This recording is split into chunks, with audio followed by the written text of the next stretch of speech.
Welcome to the Healthier Tech Podcast, the show about building a healthier relationship with modern technology. Now here are your hosts, R. Blank and Stephanie Warner.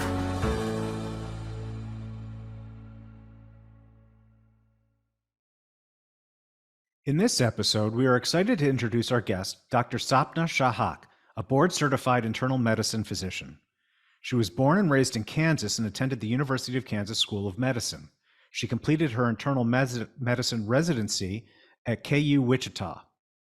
After experiencing burnout herself and witnessing other physician colleagues go through similar struggles, she developed a passion for investigating the different aspects of burnout in the healthcare industry. While she acknowledges that the system is broken and needs to change, her podcast is a way to reach out to physicians and bring attention to what is unfortunately not an isolated situation. Welcome to the Healthier Tech Podcast, Dr. Sapna Shah-Haque, or Sapna. It's nice to have you on. Thank you so much for coming today. Thank you so much. It's really a treat to be here. I'm really looking forward to this for a long time. So thank you for the opportunity. Oh, no, thank you. We've been listening to your podcast and we're really happy to finally have you on. I like to start interviews with questions that sound really simplistic, but I think help set the context. So in this case, that would be, what is burnout? Sure. So it is a syndrome that is related to the work environment. It is not to single out the individual or the worker. So it is burnout syndrome, which would be, you're personalized, demoralized. So that fatigue that won't go away with plenty of sleep, that lack of job fulfillment, that depersonalization, kind of you start to separate from yourself and almost like putting up these barriers, which I can understand, but it gets to a point where there's a complete disconnect. And then you just don't see the value or the effectiveness in your work. So it was really well defined and even well researched by Dr. Maslach. So it is a syndrome of all these can manifest in individuals in certain ways. And in no way is it by the fault of the worker. We know that healthcare workers, physicians specifically, are some of the most resilient. And so it's not to shame the worker, but that's what burnout is. And that actually raises a question for me. Is it actually an established, defined medical condition, or is it just a phenomenon that has been documented? So it is in the World Health, it is defined by the World Health Organization, the WHO. I personally have not used that diagnosis in diagnosing any of my patients. I'm not necessarily familiar if it is a DSM-5, codable diagnosis, but I do see it being something that we could definitely see in a clinical exam room. I just don't know how I would code that. I would code it probably stressors other, or another term that would be used as to not to put it on the patient. Sure. And yeah, that raises another interesting question. And these are all spontaneous, so I apologize if I'm going off track. But based on the description you had, is it even something you would be able to see in the exam room, or only kind of hear from an interview with the subject? That's a great question. And that's a great question. And that's the reason why I've dedicated, it's a passion of mine, and that's what I do in my free time, is because, I don't think that we have the language when we're going through it. And I think it's only by really realizing what it is. It's complex. And, some of the physicians I've talked to said, it took me years to really put a label on what I was feeling. So it's not that easy to diagnose. Could it be diagnosed in the exam room? I think it could be, provided that there are candid conversations on multiple times. So I don't think it's going to be something that is diagnosed in just one visit. I mean, it takes a lot of introspective work and then translating that into what you're feeling, etc. Yeah, that's really interesting. And can you tell us a little bit more about your personal experience with burnout and what led you to research and focus on this topic? Sure. So the first time I went through burnout was in 2016. I love medicine. It's a love-hate relationship at times because I love what I do. It's just, the system in which we work is very counterintuitive. That's not the reason why physicians go into medical school. It's not the reason why nurses go into nursing.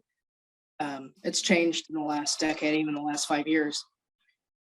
So if we look at that, and if we actually look at the fact that, yeah, I love medicine, but in 2016, what happened was I was doing it all. I was doing inpatient, outpatient consults. And I was working to the point of, even on my weekends off on vacation, I was getting paged. And then compile that with a family incident where that needed my attention. It was just really overwhelming. I wasn't sleeping. I was worried about missing a page. Just that nervous system was constantly fired up. So that was when I had to take a step back. My mom actually had a major stroke that left her unable to be by herself. A very independent person. I just retired 10 months prior. So I needed to change my priorities. So when I took a job that did not require any inpatient, no evenings, no weekends. And that was great until I started having multiple people telling me how to do my job that were not physicians. They were starting to come into a lane that was not theirs. It was above their scope of any type of practice. And then to compound that, my best friend from medical school and residency, who was also a physician, died by suicide in her office in the summer of 2019. Oh, geez. And, when she outlined why he did not seek medical help, it was because she was concerned about professional repercussion. And what does that mean? So physicians, Kansas is actually one of 13 states now where the questions on the Board of Healing Arts, when we as physicians go to renew our license every year, we have a list of questions we answer. And one of those, one used to be about 3 questions, and it was, do you have depression? Do you have anxiety? Do you have substance abuse problems? And if you check the box, yes, there's concern about, okay, what is the Board of Healing Arts going to do? Am I going to be investigated? Is my license going to be suspended? Then what's going to happen to my livelihood? What's going to happen to my $500,000 of medical school loans that I'm still paying off? I'll probably pay off till I am good 6 feet underground. So there's this real concern. And, there's this kind of a mystical shadow of, we really don't know what's going to happen. So that has really pushed physicians off from seeking actual help, which would include medications from their primary care physician, psychiatrist, even therapy. Physicians will go across state lines to seek therapy. They'll pay cash so it's off the books. And you wonder why. So it's not on their record. Exactly, because it might affect their livelihood. Yeah. Heaven forbid we should be humans. So the fact that a letter she left said that, it hits you to your core and you think, what in the world am I doing? Why am I getting up every day to go practice medicine when this is a possible outcome? Yeah. So and I'm sorry to hear about all that was all of what you just recounted. It sort of touched on the next couple of questions that I'd wanted to ask. So I'll just move on to ask. Sure. I had heard, well, do you think that this situation that you describe has been exacerbated by the pandemic? And if so, is it for all healthcare providers or more frontline workers? Because I recall watching stories, a lot of stories in 2020 and 2021 about doctors and nurses just getting, I mean, they used the term burnt out and leaving the profession. Is that something that was exacerbated by the pandemic? And if so, what were the factors there? Sure. So I do believe that it was exacerbated by the pandemic, but it also brought to light that 300 to 400 physicians a year die by suicide every year here in the United States. Nurses leave their jobs and they don't come back, or they don't show up for their shift because of suicide. I think it was exacerbated by the pandemic because we had something we were not really aware of. So we're fighting an invisible enemy that, yes, does exist. And our healthcare system was stretched to the max. It showed how broken it is. Nobody should have to die alone.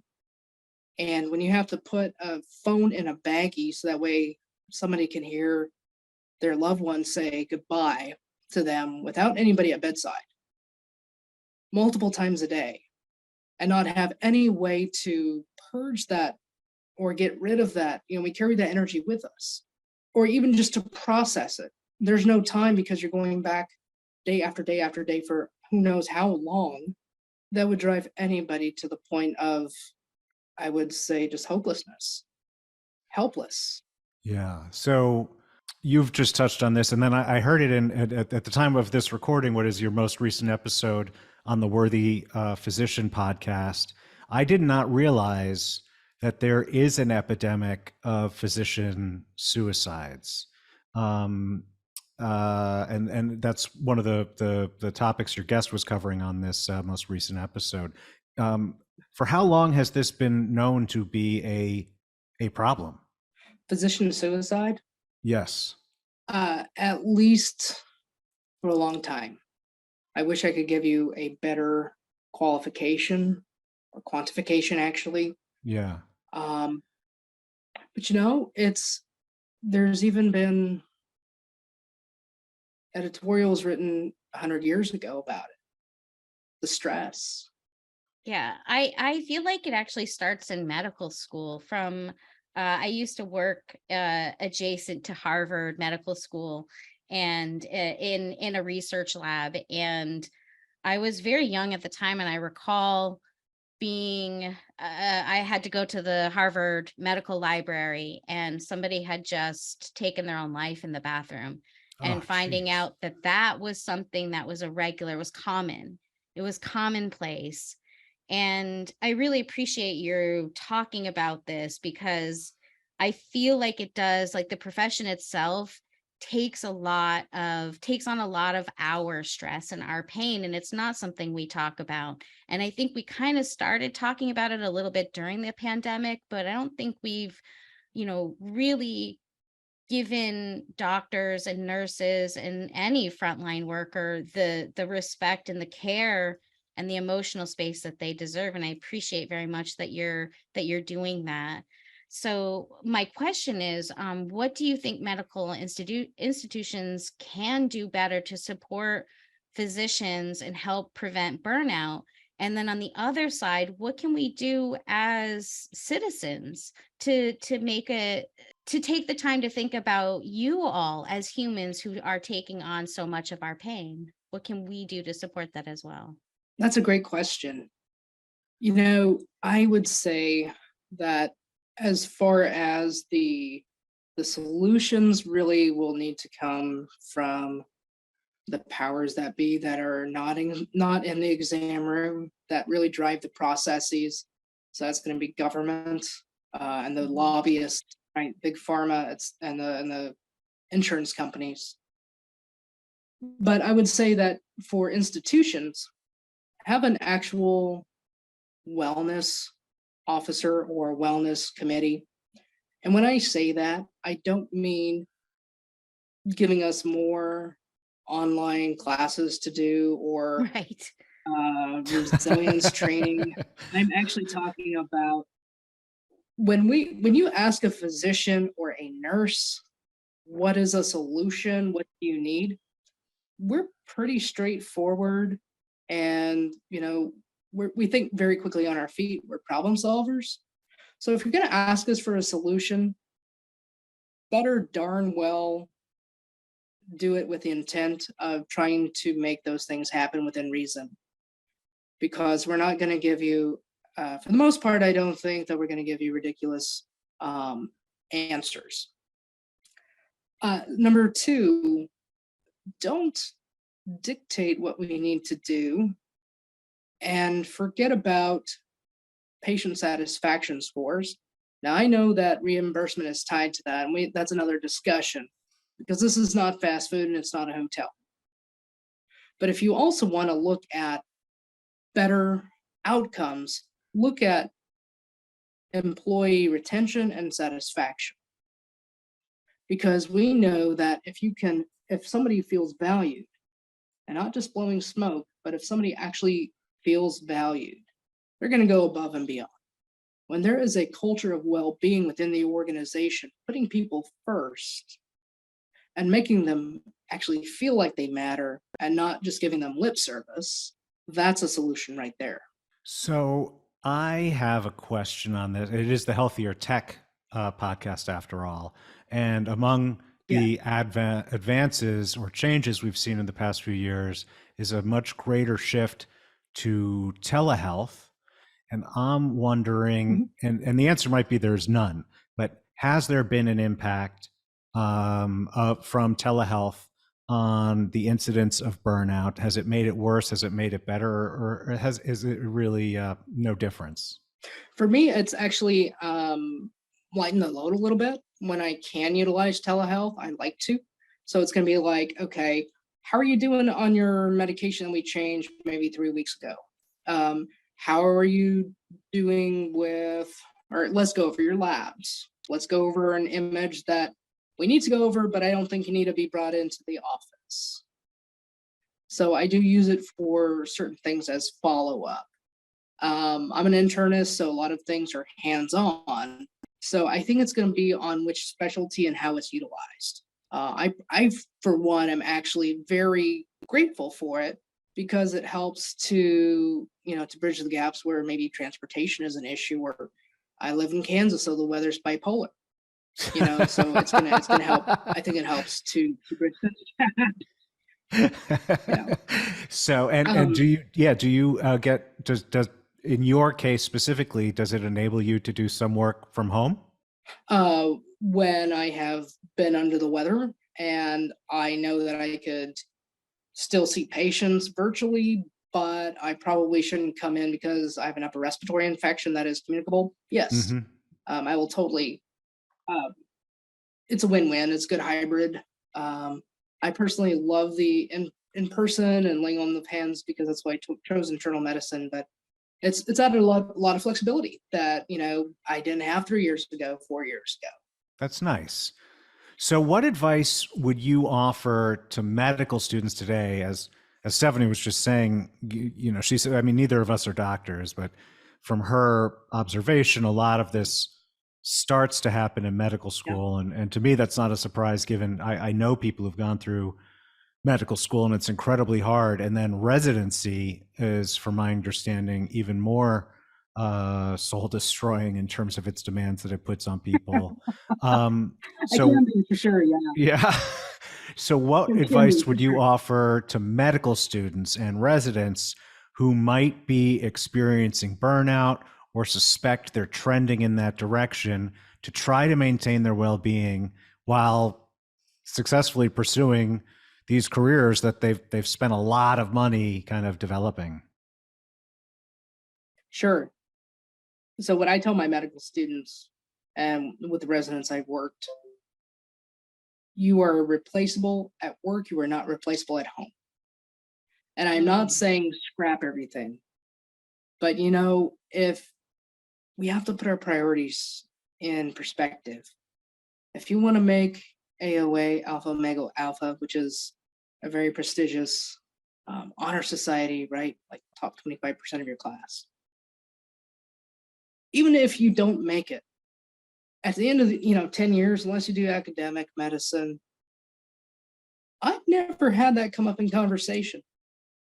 With all the medical conferences I've been to, nobody really has said, hey, guess what? I was AOA when I graduated medical school. It's just like, okay, that's the person that would be the equivalent of the person that peaked in high school, right? Mm-hmm. So is it really worth your mental health? And if the answer is no, and that it should not, your mental health should not be something that you sacrifice, don't do it. Yeah, There I don't are, recall ever having been asked my GPA, and I'm obviously not a doctor, but whenever I went for a job, both after college and after grad school, no one ever asked me my GPA, which would be my equivalent, my non-medical equivalent to that. right. And what people want to know is, are you sort of certified in your specialty? Are you board certified?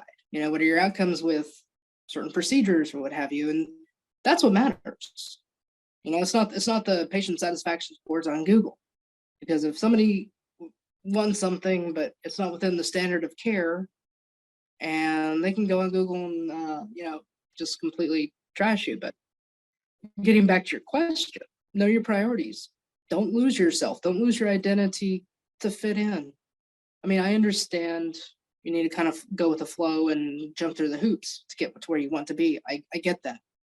But just keep in mind that don't drink the Kool-Aid and completely lose yourself, because 20 years later, you're going to be saying, what happened? Yeah, definitely. And so I wonder if another perhaps prescription would involve, like, I don't know, connecting with others, and maybe like, I don't know if there are groups that doctors have that, where you can come together and discuss, the stuff that's going on. Does connection play a role in helping alleviate the burnout? It definitely is a factor to combat, right? So we as humans are social creatures. And then we have that phenomenon of, tribe. So we're social creatures, we need to have that tribe. So yeah, if you can get past the personalities of, okay, I'm never going to admit that I have a fault or I have a problem because I don't want to be seen as weak. Like, that's how it was interpreted that is how it is interpreted in the medical culture. So let's try to rewrite that script. I guarantee you, medical school is hard. Most of the people are struggling. Like, everybody that there is insanely smart. Everybody's struggling at some point. There are some tools and resources that I share with my medical students and residents, and that would be physiciansanonymous.org. And it was started by Dr. Corrigan, and that is a pseudonym, but a physician from the UK has also partnered with his counterpart here in the US, and they do have Zoom meetings more than once a week, and it is completely anonymous. They don't care about titles. You can choose a pseudonym. You don't have to have your screen on and your camera on, but it is a way that you can have a way to purge your feelings and create that community. Another one is Dr. Amy King. She's a psychologist. Physicians coach support. That's more for residents and physicians, but medical students are welcomed into Physicians Anonymous. So that's a great example, and thank you. We'll be sure to put that in the show notes. That's a great example of technology facilitating a way, because it's. I know there's these groups that say they're anonymous, but you still have to show up, and then people see who you are. So that's a great way to use technology to actually help address this issue. Earlier, you talked about how your pager was contributing, maybe I'm putting your words into your mouth, but to your anxiety or your stress level, because you were worried about missing a page.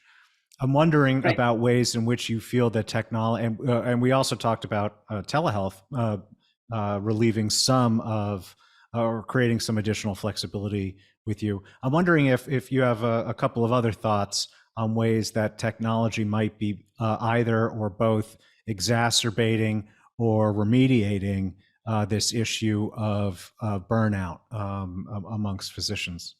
Sure. So, the fact that the pager, I mean, really, Is that that still a pager is thing, by the there way, for doctors, pagers? maybe in some spots we don't get. Okay. I'm in rural Kansas, so we don't get like great service out here. So they were kind of scrapped. So, that's one good thing about not having a pager. You have But now I don't have to keep walkie-talkies. track Yeah. yeah, now I don't have to keep track of like these two devices. It's just my smartphone. But we do have ways of getting a hold of physicians and uh, communicating. And I don't have a problem with it. We use Volt where I work, and it's great. It's a secure messaging, and it's HIPAA compliant. Another one that I have used is called Coltrane, and it was developed by a cardiologist and cardiothoracic surgeon. And it's a great way. You have to have an MPI, but it's a great way, and it's free, and it's HIPAA compliant. And it's a way for like doctors across state lines, to communicate if they have a common patient or if they want to get an official consult. So I think that it has definitely helped. I think, and like anything, if that privilege is abused by somebody that has access to it, of course it's going to drive anybody nuts. But that's where you draw boundaries and you say, no, I'm not going to tolerate that. Are doctors So- allowed to go offline, or do they always have to be reachable? I can speak for myself. Okay. I have wonderful colleagues that we take rotations of call. So that way okay. we can totally go off. And I can't imagine practicing medicine that way, because I don't think anybody can go offline. I think even the Pope is allowed to go on vacation I every think once in a while. Dr. House only went offline when he was on a drug binge, and otherwise he was always He's on accessible. It seems to me like, there should be systems in place for downtime. You guys are in charge of our health, Yeah, no, I agree. It's just I it's also don't know, crazy. because if you're treating a patient and that patient has a real emergency, like, is the expectation that you're available just in case, like, you're the only one who knows what's going on with that. But anyway, it was just, because I don't know what the policies are. So So in that specific case, right? In that specific case, let's say I'm not on call that weekend, but if the covering doctor has a question, my gosh, I will totally fill that doctor in. okay, So so I that's was out not going I was offline. out Yeah. for a conference in Los Angeles recently. No, but they know how to get a hold of me if there's an emergency. But it's not going to be the patient; it's going to be the covering physician. Right. Okay. But so you are still available though. That's not down. Yeah. Like that's kind of downtime. That's not downtime. That's Yeah, not, I don't I'm I agree I'm with gonna you, go into Steph. the forest now. But it's illuminating. It's illuminating. But when to I do go into hear the forest, and when I experience. do go off grid, You no, do? but when I do, I'll go off grid. I leave like oh yeah, New Mexico is one of my favorite places to go disconnect. That's good. Yeah. How much of the time do you do something like that, or do you get the opportunity to do something like that? I do, and now that we're post-pandemic, hopefully it's going to resume to every 3 months. Okay, So, that's good. That's the hope. Yeah. And yeah, I mean, with young kids, you kind of got to look at that, and then the school year and all that. But Yeah, let us even know who here we in Kansas- gotta write a letter to support that for you, and we'll do that. So your if I lose anything podcast, big, yeah. yeah. So your podcast is the Worthy Physician Podcast, and it's a great listen. That I encourage all of and we'll have links to it in the show notes. What is your goal? What is the impact that you hope to have through your podcast and related work in the area? Sure. Yeah. Thanks for the question. Back when Dr. Bicker took her own life, and it really opened up my eyes, I didn't know what burnout or physician suicide, I didn't really know what it was in the statistics. And so it came out of a way to grieve and to process. And so my goal is to normalize the conversation of burnout, how we're feeling, and to let other physicians and healthcare workers know that they're not alone. And hopefully by having this discussion, we can normalize and hopefully reignite passion for medicine. Excellent. Well, that's a really worthy goal, and I agree that just talking about it is a great step. It's hard for me to have any optimism when it comes to issues around the American healthcare system. But I do agree that the work that you are doing is it's an important step. Just normalizing discussions around the issue and open and heartfelt discussions, I think is going to be helpful. And so I really appreciate the work that you're doing. It is a great podcast. Again, we'll have the link to the Worthy Physician podcast in the show notes. I encourage all of our listeners to go check it out. As well, Sapna co-authored Thriving After Burnout, a compilation of real stories by female physicians. Beyond that, Sapna, where is it that you would like our listeners to connect with you? Sure. So if you would go over to the website, it has my socials on there. I'm most active as far as socials, either on Twitter or LinkedIn. Okay. And so that website is theworthyphysician.com, and we will also have that link in the show notes. Sapna, this has been a really, from my perspective, a deep and meaningful and touching conversation. I really appreciate you taking the time out of your schedule to join us here on the Healthier Tech podcast. I hope you can submit to Medicare for reimbursement for this half hour, but I don't know what our code would be. We really appreciate the work that you're doing. And, I think it's key. And I hope our listeners really do take a minute to think about the doctors, the nurses in their lives, and whether it's, family or their own physicians, and think about them as humans and not these, people that are here just for our health and to keep us healthy. I think our attitudes need to change, and we need to support you guys as well. So thank you so much for the work that you're doing. Thank you very much for the opportunity. I've enjoyed this as well. Stephanie, so to answer your question about what patients can do, that's such a broad question because I don't want to paint everybody with the same paintbrush. I think everybody's needs are different.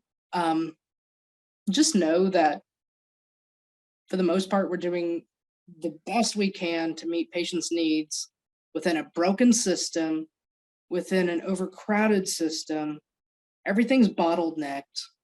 There is a wait, unfortunately. And it's not that we don't want to help patients. And actually, that's one of the biggest drivers of burnout, is because we have a system that is so overwhelmed right now that there's a wait to actually provide good care. Reimbursement is down. We have to see more patients to meet overhead. And whether or not we agree with that, we need to keep doors open. Everything runs on finances. And it's not to say that we're going to treat anybody without insurance or with insurance any different. They're the same. They're a person. Give us grace. If we don't come back at the same time of day, please don't call 5, 6, 7 times. Please don't take it out on our staff. That type of behavior is not going to get anybody anywhere, because you wouldn't like it if I came at you or your physician came at you with that same attitude. So it goes both ways. You want us to give you grace? Give us grace, because we're humans too. Don't take it out on the staff. Don't take it out on the nurse. In my practice, I do not tolerate that. There are expectations of mutual respect. You want that? Please give it. Everybody deserves respect because we're human beings. Yeah, what I hear is grace, which is just such a beautiful word and so true. Compassion and empathy. And I think it's really easy to look at you guys like, well, you have the medical degree. It's your job to do this, and not look at you as humans. Well, and, you're also the face like that the patient sees of a system that is not easy for the patient to navigate, and it is very tempting both you and your support staff. And it's very tempting for people who are undergoing a lot of stress themselves, in many cases, to just take out their frustrations with the whole medical system on the people that they're actually seeing and whose phone numbers they have. Yeah, I'd say move the target, take a deep breath, and recognize that the people that are here to support you and help you are here to support and help you, and show them grace and love and compassion as well. That's what I'm hearing. Yes, please. And also, yes, please start talking to those people that are in state and federal government that we vote to put there. Make your voices heard through vote and really look at those policies, because Medicaid expansion is good to help those that are in a gap that more than likely are not at their own cost. Medicare, quit cutting the benefits. These are social programs we all pay into. And when we have to utilize them, they need to be there. And sometimes that's the only way people can access healthcare. So the system is overwhelming. It is hard to navigate, and I'm a physician. Have your voices be heard to those that are the elected officials that can actually change these policies for you to actually have the health care that you deserve as a patient, not a consumer. You go consume at a restaurant. You participate, you're a patient. I'm a physician that wants to practice in a healthcare system that does not make me have to feel like I'm pushing people in and out. That's not why we go into medicine. There are other ways to make a living with less liability. Yeah, that actually brings up one follow-up question. As a voting person, as this individual that you're speaking to, how do we look for those people? How do we know? How do I know who to vote for? What is the topic? Is there a keyword we can be? Well, yeah, I think she talked about Medicaid expansion and reducing. But a lot of people don't talk about that. And I guess thank you for that, Art. Let me get a little more clear. And at what level are we talking about too? So there's local, then there's state and Washington, D.C. Yeah. I'm an independent, so I don't speak to either party. You've got to really look at, and I'm talking about health-wise only, what is important to your health. And then let that lead where you look. And I think that most state governments would have your zone or your district, and then said Senate or representative, and the same should be for Washington, D.C. as well. Yeah. So when it comes to Medicaid expansion, I think legislatively that has largely happened at the federal level, and now it's up to the states whether or not to accept it. And when it comes to treatment of Medicare benefits, that is a federal issue. So Stephanie, I don't know if that's the answer to your question that you were looking for. Yeah, I think that's helpful. I think that's definitely, because you look at what's happening in Arizona and Florida, and it's like, you guys need to know who to vote for, because this isn't good what's happening to you. Yeah. No. Thank you for those answers. I appreciate that. Thank you so much for listening to this episode of the Healthier Tech Podcast. Remember to check the show notes for all the links and resources mentioned in the show. Please like and subscribe to the Healthier Tech Podcast on Apple, Spotify, or your podcast platform of choice. Get your free quick start guide to building a healthier relationship with technology and our latest information at healthiertech.co.